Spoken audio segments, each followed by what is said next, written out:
वर्तमान के समय को अच्छे आचरण में और भगवान नाम जप में व्यतीत करना है और चिंता नहीं करनी। देखो, कोई ऐसा मनुष्य शरीरधारी नहीं है जिसको संघर्ष ना करना पड़े। क्यों? आप बताओ, कोई ऐसा है जिसको संघर्ष जीवन में ना करना पड़ा हो, जिसको विपत्ति या दुख या छल कपट या धोखा ये सब ना देखने पड़े हो? ये संसार का स्वरूप है।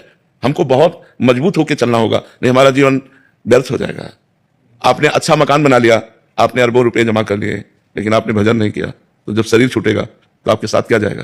किया हुआ पाप कर्म, किया हुआ पुण्य कर्म, भजन तो किया नहीं, तो फिर यही आवागमन चक्र, यही सुख दुख का चक्र। इसलिए संत और गुरु के पास जाया जाता है अमोघ वस्तु प्राप्त करने के लिए।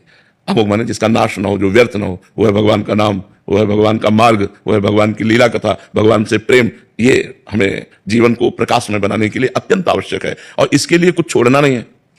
मतलब जैसे लोगों के दिमाग में रहता है कि हम घर द्वार छोड़ दें, हम इस बात से आपको बिल्कुल खुद छोड़े हुए हैं, बचपन से छोड़े हुए हैं, तो अनुभव की बात कर रहे हैं। हमको उद्देश्य बदलना है, सिर्फ उद्देश्य। हमको स्थान नहीं बदलना, भेष नहीं बदलना, क्रियाएं नहीं बदलनी। गृहस्थी में अगर हम किसान हैं तो किसानी ही करनी है, व्यापारी हैं तो व्यापारी करना है। हमको उद्देश्य बदल देना है। अगर उद्देश्य धन रहा, मान प्रतिष्ठा रही, तो भेष बदल देने पर भी काम नहीं बनेगा, देश बदल देने पर भी काम नहीं बनेगा।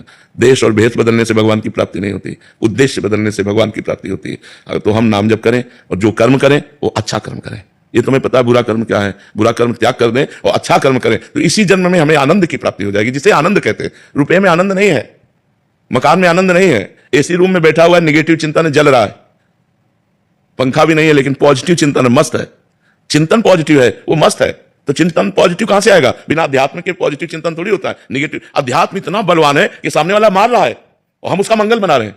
तुम सुखी रहो, तुम्हें कभी दुख ना पड़े, भगवान तुम्हें स्वस्थ रखे। क्या ये मतलब है? क्या सामने वाला गाली दे रहा है, उसको मारने की चेष्टा कर रहा है, और